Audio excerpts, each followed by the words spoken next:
तो हम वापस आ चुके हैं, जैसे गोल्डबर्ग वापस आ चुके हैं, लेकिन वापस आने के बाद वो वापस जाने भी वाले हैं। लेकिन फिलहाल हम बात करते हैं सैटरडे नाइट मेन इवेंट के बारे में, क्योंकि ये है प्रेडिक्शन टाइम।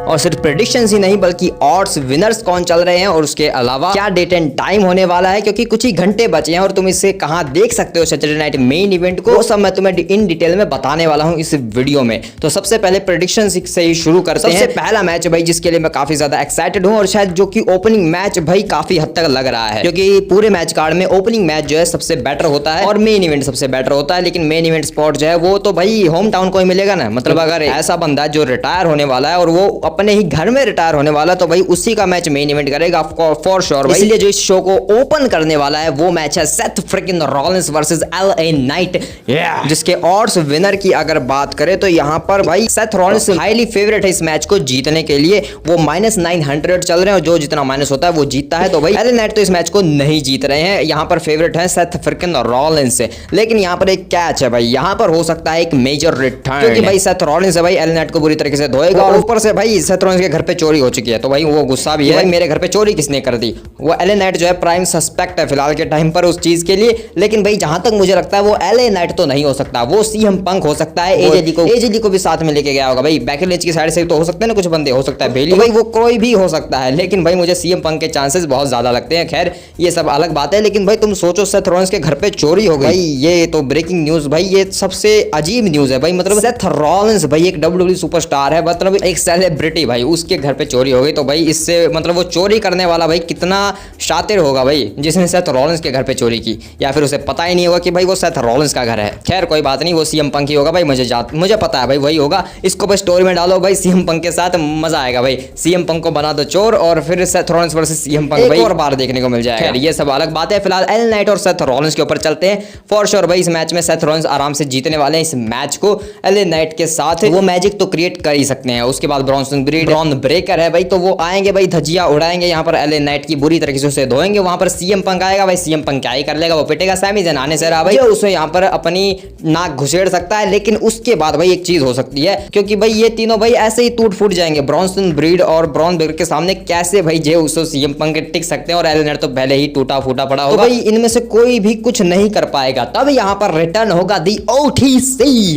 यानी कि रोमन रेंस यहाँ पर अपने भाई जे उसो को बचाने के लिए आ सकते हैं, जिसके चक्कर में भाई वो सीएम पंक को ही बचा लेंगे। तो ऐसा करके भाई यहाँ पर रोमन रेंस का रिटर्न करवाया जा सकता है, क्योंकि भाई रोमन रेंस का जो रिटर्न है वो समर स्लैम से पहले हो जाना चाहिए। तो मैं हर मैच की एंडिंग के साथ शॉकिंग एंडिंग भी बताने वाला हूं। तो इस मैच की शॉकिंग एंडिंग यही हो सकती है कि यहाँ पर रोमन रेंस का रिटर्न करवा दिया जाए और उसके बाद फिर समर स्लैम के लिए रोमन रेंस और सेथ रॉलिंस के बीच का जो मैच है वो सेटअप कर दिया जाए, क्योंकि भाई समर स्लैम में रोमन रेंस एडवर्टाइज है, लेकिन उनका मैच क्या होने वाला है वो हमें नहीं पता है। समर स्लैम में वो होने वाले हैं, तो उनकी अगर स्टोरी चलवानी है, उनका मैच सेट करना है, तो उन्हें बहुत जल्दी रिटर्न कर लेना चाहिए, क्योंकि बहुत कम टाइम बचा है। सैटरडे नाइट मेन इवेंट एक परफेक्ट जगह है जहां पर रोमन रेंस का रिटर्न करवाया जा सकता है। लेकिन ये वो एक एंडिंग नहीं है जहां पर रोमन रेंस का रिटर्न करवाया जा सकता है, क्योंकि अगर रोमन रेंस का रिटर्न करवाना है तो वो मेन इवेंट में होना चाहिए ना भाई, इसलिए वहां पर भी कुछ हो सकता है। लेकिन ये सिर्फ मेरी शॉकिंग एंडिंग्स है जो मुझे लगती है, मैं सिर्फ वही बताने वाला हूं, ऐसा नहीं कि भाई यही सब होगा। ठीक है भाई, यहाँ पर मेरी जो प्रेडिक्शन है वो फॉर श्योर भाई सेथ फ्रिकिंग रॉलिंस के लिए रहने वाली है। कैसे तुम सोचते हो कि मैं एलए नाइट को चुन लूंगा, क्योंकि भाई भले ही एलए नाइट को मैं पसंद करता हूं इतना,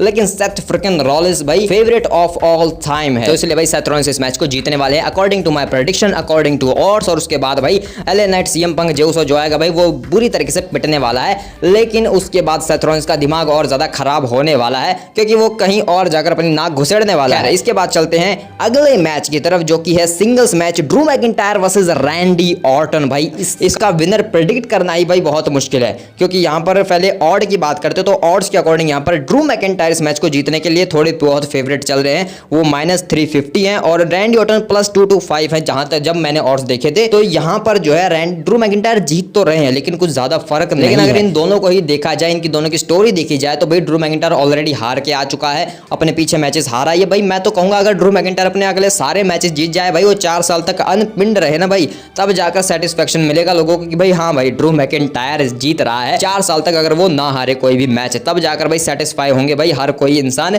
कि भाई ड्रू मैकिंटायर फाइनली जीत गया। और रैंडी ऑर्टन की अगर बात करें तो भाई रैंडी ऑर्टन भाई वो टाइटल पिक्चर का हिस्सा है भाई। जॉन सीना से टाइटल मैच लेना है, अगर वो किसी भी मैच को हारता है तो भाई वो टाइटल पिक्चर से बाहर होने के खतरा है भाई उसको।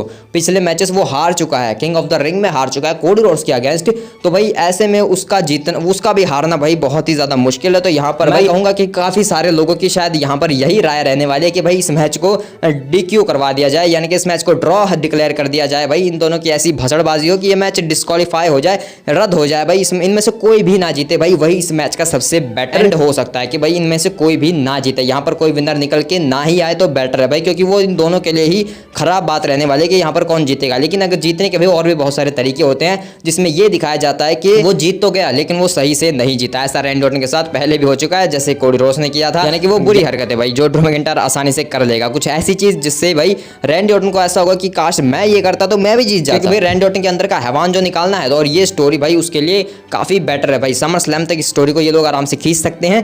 Drew McIntyre versus Randy Orton का मैच समर स्लैम में भी करवाया जा सकता है, जहां पर फिर अलग चीजें हो सकती है। कोई बात नहीं, रैंडी ऑर्टन तो और ड्रू मैकिंटायर में से कोई एक अगर पिक करना हो तो भाई मैं ड्रू मैकिंटायर को ही पिक कर लेता हूं, ऑड्स के अकॉर्डिंग भी वही जीत रहा है। और रैंडी ऑर्टन अगर हार जाएगा तो भाई उसके दिमाग में आ जाएगा कि भाई नहीं मुझे बुरी चीजें करनी पड़ेंगी, उसके बाद वो अपना हिल टर्न मार ही लेगा। तो इस नजरिए से मैं ड्रू मैकिंटायर को जीतता हुआ यहाँ पर डिक्लेयर कर रहा हूँ, वरना तो भाई इसमें से कोई ना जीते वही सबसे बेटर चीज होगी। इस मैच की एक शॉकिंग एंडिंग ये हो सकती है कि यहाँ पर कोडी रोड्स इंटरफेयर करे और उसकी वजह से यहाँ पर रैंडी ऑर्टन हार जाए भाई। मतलब कोडी रोड्स अगर इंटरफेयर करेगा, हो सकता है वो बचाने के लिए आए रैंडी ऑर्टन को, लेकिन उसकी वजह से ही रैंडी ऑर्टन हार जाए तो भाई फिर वो भी एक हिल टर्न का कारण बन सकता है रैंडी ऑर्टन के लिए, जिसकी वजह से रैंडी ऑर्टन जो है कोडी रोड्स के ऊपर टर्न करेंगे।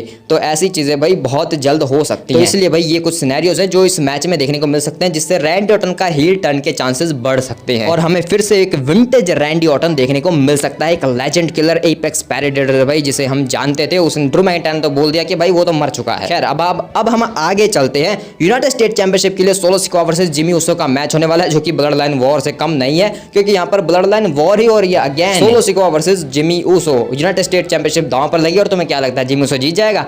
घंटा भाई सोलो सिकोआ के साथ जेसी मटेओ हैं, हिको लियो भाई जिसका नाम ताला तोंगा रख दिया भाई। मतलब क्या तोंगा भाई, मतलब तोंगियंस भाई आ जाएंगे, तीनों तोंगियंस आ जाओ भाई। वो भी कहाँ रह गया भाई तामा तोंगा, उसको भी रिटर्न करवा दो। तामा तोंगा, ताला तोंगा और टोंगा लोआ, तो ये भी भाई यहाँ पर आ जाएंगे, जो भी होंगे वो सब यहाँ पर आने वाले हैं। और शायद तामा तोंगा का रिटर्न भी हो जाए, क्या पता भाई, या करके भाई आ जाए वापस यहाँ पर, जिस वजह से जिमी ऊसो हार सकता है। वरना तो भाई यहाँ पर जिमी ऊसो उसी तरीके से पिटने वाला है जैसे सेथ रॉलिंस के हाथों LA नाइट पिटने वाला है भाई। और यहाँ पर जेकब फाटू आएंगे बचाने के लिए, ऐसा हो सकता है, या फिर जिला फाटू का डेब्यू। खैर वो भाई अभी तो नहीं होना चाहिए, समर स्लैम तक वेट करो भाई, वहां पर करवा देना अगर करवाना है जिला फाटू का डेब्यू WWE में। यहाँ पर सोलो सिकोआ बहुत ज्यादा फेवरेट है भाई इस मैच को जीतने के लिए, ऑड्स के अकॉर्डिंग -3000 चल रहे हैं भाई। मतलब इतना कौन होता है भाई।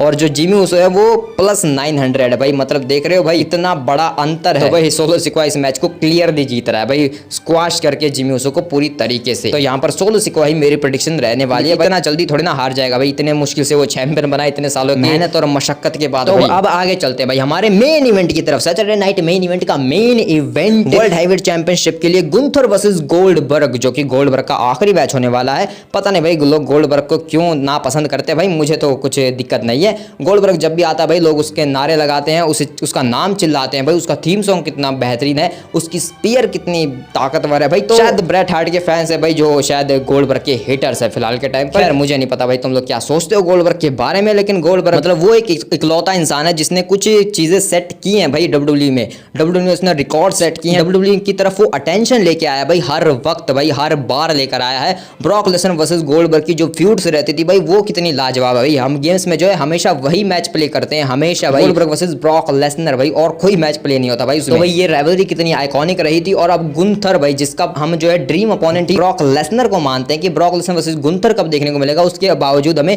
गोल्डबर्ग वर्सेस गुंथर देखने को मिल चुका है। तो भाई ब्रॉक लेसनर आएगा, बोलेगा कि तूने मेरे दोस्त को रिटायर किया, भले ही वो मेरा दुश्मन था लेकिन था तो मेरा दोस्त ही, हमेशा एक साथ काम करते थे। तेरी हिम्मत कैसे हुई उसे रिटायर करने की, अब मैं तुझे रिटायर करूंगा। तो ऐसे करके भाई ब्रॉक लेसनर वर्सेस गुंथर की स्टोरी बन सकती है। खैर छोड़ो, हम यहाँ पर आते हैं भाई। गोल्डबर्ग ने भाई बहुत कुछ अचीव किया और उनके लिए एक परफेक्ट रिटायरमेंट मैच भाई मुझे तो सही लग रहा है भाई। गुंथर वर्सेस गोल्डबर्ग एक परफेक्ट रिटायरमेंट मैच है गोल्डबर्ग की इस लेगेसी के लिए भाई, मुझे कोई दिक्कत नहीं है भाई इस चीज़ से। और अगर यहाँ पर भाई गोल्डबर्ग जीत जाता है तो वो सबसे बेहतरीन चीज़ हो सकती है, मतलब वो एक शॉकिंग चीज़ हो सकती है जिससे लोग पगला जाएंगे भाई।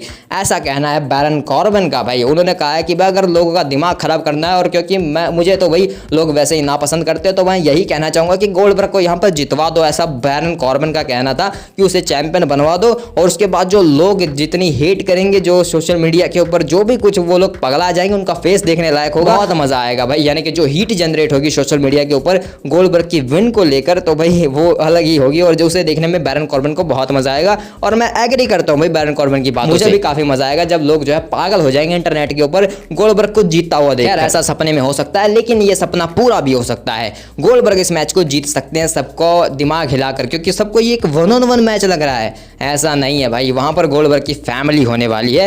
हो सकता है कि गोल्डबर्ग के बेटे का डेब्यू हो जाए। याद है भाई वो time Brock Lesnar versus Rey Mysterio का मैच हुआ था भाई, और वहां पर डोमिनिक को ब्रॉक लेसनर उठा कर ले आए थे रिंग के अंदर। तो हो सकता है कि भाई गुंथर, जो कि आदर्श मानते हैं या फिर भाई पता नहीं क्या, लेकिन ब्रॉक लेसनर को ही वो अपना आइडल मानते हैं जहां तक देखा जाए, तो हो सकता है कि वो उस चीज को रिक्रिएट कर दे भाई। गुंथर यहाँ पर गोल्डबर्ग के बेटे को रिंग के अंदर घसीट कर रहा है, उसे मारने पीटने लगे, जिसकी वजह से हमें गोल्डबर्ग के बेटे का डेब्यू देखने को मिल जाए। और वो एक चीज हो सकती है जिससे शायद गोल्डबर्ग जीत भी सकते हैं उनकी इंटरफेरेंस के चलते। तो यहाँ पर जो है सबसे बड़ी चीज जो हो सकती है, अब आते हैं उस चीज के ऊपर, रोमन रेंस का रिटर्न, जो दूसरी शॉकिंग एंडिंग और इस शो की सबसे बड़ी शॉकिंग एंडिंग हो सकती है। वो ये है कि भाई गुंथर और गोल्डबर्ग का मैच चल रहा होगा, और यहाँ पर कैश इन करने के लिए सेथ रॉलिंस आएंगे। और भाई मैच खत्म होने के बाद भी सेथ रॉलिंस आ सकते हैं कि मैच खत्म हो गया, एक विनर बन गया, उसके बाद यहाँ पर सेथ रॉलिंस आए कैश इन करने के लिए। लेकिन भाई वो शायद सही चीज नहीं होगी। वैसे भी सेथ रॉलिंस को भाई आदत है सिंगल्स मैचेस को ट्रिपल ट्रेथ मैच करने की, तो हो सकता है कि वो यहाँ पर अंदर घुस जाए भाई ट्रिपल ट्रेथ बनाने के लिए, और फिर उसके बाद जैसे ही वो कैश इन करने लगे, यहाँ पर हमें ओटीसी का रिटर्न देखने को मिले, और उसके बाद भाई गोल्डबर्ग और रोमन रेंस मिलकर भाई Bron Breakker, Bronson breed, Seth Rollins की धजिया उड़ा दे। और उसके बाद भाई क्योंकि गोल्डबर्ग का ध्यान भटक चुका है, तो भाई गुंथर मौके का फायदा उठाकर इस मैच को जीत जाए, जिससे होगा ये कि भाई ये मैच भी बहुत आइकॉनिक बन जाएगा। लोग इसको याद रखेंगे कि भाई यहाँ पर इतनी चीजें हुई थी, और गोल्डबर्ग का रिटायरमेंट एक मैजिक था। गोल्डबर्ग जिस तरीके से हारा वो फेयरली तो नहीं हार पाया, क्योंकि वहां पर उसका ध्यान भटक गया था कुछ चीजों की वजह से, जिस वजह से यहाँ पर गोल्डबर्ग हारा। तो जिससे जो है स्टोरी अगर कंटिन्यू कर दी है एक फेक रिटायरमेंट के तौर पर, तो वो भी की जा सकती है। और अगर वो सीन भी इसमें डाल दिया जाए, यानी कि गोल्डबर्ग के जो बेटे हैं वो यहाँ पर इंटरफेयर, उनको भाई गुंथर घसीट कर ले आए बेइज्जती करने के लिए गोल्डबर्ग की, तो उनका जो डेब्यू है वो भी सेट हो सकता है यहाँ से, अगर ये सारी चीजें इसी मैच में डाल दी जाए। लेकिन भाई एक 2 घंटे का छोटा सा शो, उससे तुम क्या कुछ एक्सपेक्ट कर सकते हो भाई। तो हो सकता है कि भाई इन सब चीजें कुछ भी ना हो, और हर मैच में जो है एक एक विनर निकल के आ जाए, और बात खत्म। भाई सिंगल्स मैचेस हों जैसे दिखाए गए हैं वैसे ही मैचेस हों, और कुछ भी ज़्यादा ना तो शॉकिंग हो ना ही कोई रिटर्न हो, ऐसा कुछ ना हो भाई। ऐसा भी हो सकता है एक नॉर्मल भाई सिंपल सा गुंथर गोल्डबर्ग का मैच होगा, जो देखने में मजा आएगा, और गोल्डबर्ग यहाँ पर एक फाइनल रिटायरमेंट ले लेंगे, उसके बाद एक इमोशनल प्रोमो देंगे और बात खत्म। ऐसा भी पॉसिबल है। लेकिन भाई जो भी होगा देखने में मजा आएगा, क्योंकि गोल्डबर्ग भाई रिटायर होने वाले हैं भाई, मतलब रिटायर होने वाले हैं भाई गोल्डबर्ग। ये सोचने में कितना अजीब सी चीज है, क्योंकि भाई गोल्डबर्ग की जो फिजिक देखी जाए तो मुझे नहीं लगता कहीं से भी कि वो रिटायर होने के लायक है। वो अभी भी लड़ सकता है भाई, और मैचेस कर सकता है। मैं देखने को तैयार हूँ भाई, मैं उसे दोबारा चैंपियन देखने को तैयार हूँ, मैं उसे दोबारा से स्पीयर मार मार के भाई जीतता हुआ देखने को तैयार हूँ, मुझे फर्क नहीं पड़ता भाई। और वैसे गोल्डबर्ग ने यह भी कहा है कि अगर उसकी स्पीयर का कोई सही हकदार है तो वो है ब्रॉन ब्रेकर। ब्रॉन ब्रेकर ने गोल्डबर्ग की स्पीयर का सबसे बेहतरीन यूज किया है, तो वो अपनी स्पीयर का वर्दी अगर किसी को मानता है कि मेरे बाद कोई स्पीयर को अच्छे से यूज करे, तो वो ब्रॉन ब्रेकर को ही मानता है। तो भाई ये भी सही है, ब्रॉन ब्रेकर वर्सेस गोल्डबर्ग का हमें देखने को मिल सकता है अगर सेथ रॉलिंस कैश इन करने आ जाए भाई, तो ये भी काफी सही चीज है भाई। तो गोल्डबर्ग ने तो कह दिया भाई जो कहना था, और गोल्डबर्ग यहाँ पर रिटायर भी हो ही जाएंगे, अगर पता नहीं भाई फेक रिटायरमेंट भी हो सकती है। लेकिन अगर ऑड्स की माने जाए तो यहाँ पर जो है गुंथर मैच को जीतने के लिए फेवरेट है -800, और गोल्डबर्ग यहाँ पर +425 है। तो यहाँ पर भाई गुंथर इस मैच को जीत रहे हैं। मेरी प्रेडिक्शन भी यहाँ पर गुंथर के लिए रहने वाली है। रोमन रेंस का रिटर्न होगा या नहीं वो तुम मुझे कमेंट में बताओ। बात करते हैं इसके डेट एंड टाइम के ऊपर, तो भाई कुछ ही घंटे बचे उसके बाद ये शो हमें देखने को मिलेगा। तो वैसे तो ये सैटरडे नाइट मेन इवेंट है, लेकिन हमारे लिए संडे मॉर्निंग मेन इवेंट हो जाता है। तो इसकी जो टाइमिंग रहने वाली है वो है 13 जुलाई 2025 को, यानी कि इस रविवार को सुबह 5 बजे इंडिया में ये जो है सुबह 5 बजे एयर होगा इस रविवार को, यानी कि 13 जुलाई को, क्योंकि वहां पर ये 12 जुलाई को होने वाला है। और अब बात करें कि भाई तुम इसे कहां देख सकते हो, तो भाई काफी कंफ्यूजन रहती है हमेशा ही, क्योंकि पिछले कुछ सैटरडे नाइट मेन इवेंट हुए थे तो हमें ऐसा कुछ देखने को नहीं मिला कि हमें वो इंडिया में देखने को मिले हों। क्योंकि हर बार जो है ये बात कही जाती है कि भाई हमें ये यूट्यूब के ऊपर देखने को मिलेगा, WWE के यूट्यूब चैनल पर हमें ये देखने को मिल जाएगा, लेकिन वो नहीं देखने को मिलता है। हो सकता है कि शायद वो मेंबर्स के लिए ज्वाइन का ऑप्शन होता है, तुम मेंबरशिप ले सकते हो WWE की, तो भाई देख लेना अगर यूट्यूब के ऊपर तुम्हें 5 बजे ये देखने को मिल जाए 13 जुलाई को। अगर वहां पर आएगा तो मैं भी लिंक शेयर कर दूंगा पोस्ट में, से तुम देख सकते हो अगर आया तो। बाकी मुझे नहीं लगता कि वहां पर आएगा, क्योंकि यहाँ पर ये जो है नेटफ्लिक्स के ऊपर भी नहीं आता है, नेटफ्लिक्स के ऊपर ये कहीं पर भी अवेलेबल नहीं होता है। WWE जो है इसे यूट्यूब के ऊपर ही एयर करती है कुछ कंट्रीज में, यानी कि बाकी अलग कंट्रीज में यूके कनाडा वहां पर यूट्यूब के ऊपर ही आता है। वीपीएन लगा के हम देख सकते हैं। वीपीएन भाई यूट्यूब में कैसे लगता है मुझे तो आज तक समझ नहीं आया। खैर कोई बात नहीं, उसका भी तरीका शायद तुम्हें पता होगा, तुम लगा के वीपीएन देख सकते हो यूट्यूब के ऊपर भी WWE को। लेकिन अगर अच्छा ही रहेगा अगर WWE जो है इंडिया के लिए भी एयर कर दे स्पेशली 5 बजे। लेकिन एक और तरीका है इसे देखने का, उसके लिए मैं बता दूंगा अगर साइट का उनके नाम जो मैं कमेंट बता दूंगा, अगर कमेंट में पूछोगे तो इस तरीके से तुम जो है मेन इवेंट को देख पाओगे इंडिया के अंदर। अगर यूट्यूब के ऊपर आ गया तो अच्छी बात है, नहीं आया तो भाई वो कुछ साइट्स होती है वहां पर जाके देख सकते हो, क्योंकि इंडिया में वैसे नेटफ्लिक्स के ऊपर ये आता नहीं है। तो यहाँ पर हम जो है नेटफ्लिक्स के ऊपर भी इसे देख नहीं सकते। सोनी के ऊपर आता है क्या? मैंने टीवी देखनी बहुत साल पहले बंद कर रखी है तो मुझे नहीं पता वहां पर आता है या नहीं। तो भाई सब कुछ बता दिया, लेकिन अब बात करते हैं भाई क्या रहा है। मतलब भाई जो पूरा सैटरडे नाइट मेन इवेंट है उसमें 4 मैचेस ऑफिशियल हुए हैं, और जो कि ठीक बात है भाई 2 घंटे के शो के लिए 4 मैचेस भाई काफी है। लेकिन पिछली बार भी इन्होंने जो है एक तिगड़ मार दी थी लास्ट शो के ऊपर, स्मैकडाउन के ऊपर इन्होंने 5वां मैच अनाउंस कर दिया था भाई। तो भाई मैं नहीं चाहता कि भाई 5वां मैच हो भाई, ये 2 घंटे का शो होता है, वहां पर 4 मैचेस भाई बहुत है भाई। 5वां मैच घुसेड़ कर हर मैच के सत्यानाश मत करवाओ भाई। तो जो चीजें बताई है भाई मैंने शॉकिंग एंडिंग्स के तौर पर, वो सारी चीजें हो सकती है। रोमन रेंस का रिटर्न करवाया जा सकता है अगर ये 4 ही मैच रहे, और रोमन रेंस को भाई बहुत जल्द वापस आ जाना चाहिए अगर समर स्लैम में उन्हें कोई मैच सेट करवाना है अपना खुद का। लेकिन अगर रोमन रेंस ऐसा नहीं चाहते, अगर वो चाहते कि फिर से वो हमारा डेजा वो करें जो पहले वो ऑलरेडी कर चुके हैं भाई, समर स्लैम में ही सीधा रिटर्न करेंगे जैसे सोलो सिकोआ और कोडरोस के मैच सेट किया था, और फिर वहां पर रोमन रेंस ने रिटर्न किया था लास्ट समर स्लैम में। अगेन वो चीज करवा सकते हैं भाई WWE वाले, सेथ रॉलिंस और सीएम पंक का मैच सेट कर देंगे